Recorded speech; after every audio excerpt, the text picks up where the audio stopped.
Yar, gidiyor musun? Gitme, içimde bir korku.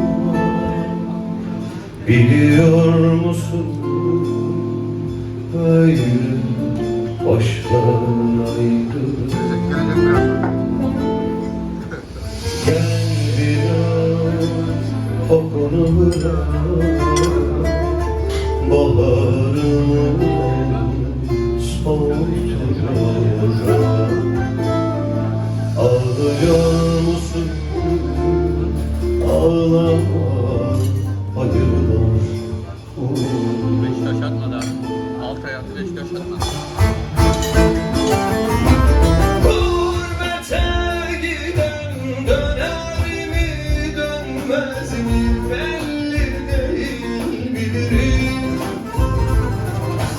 Ben bir kara ağaç gölgesi buldum cebimde ümitlerim.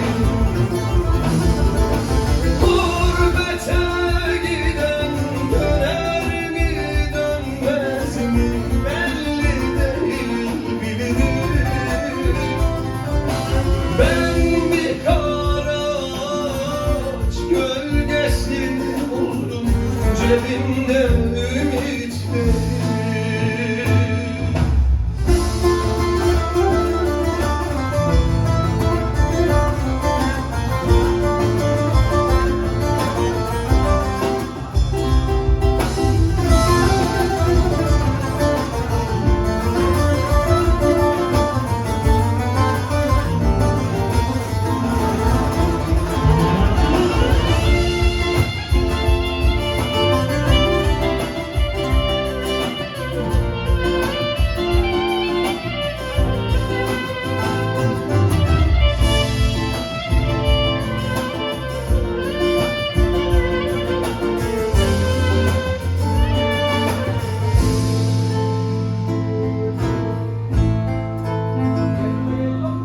Yar,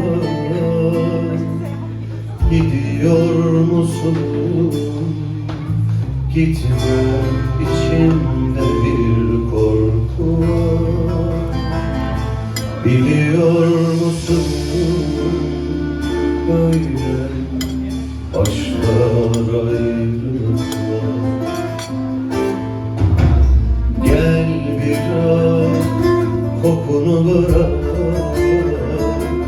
baharını al, soğuktur orada. Ağlıyor musun? Ağlama, hayırlar uğruna.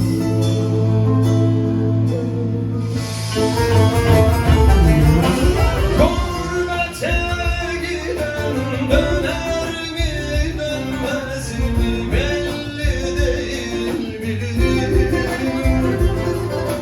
Ben bir kara ağaç gölgesi buldum cebimde ümitlerim.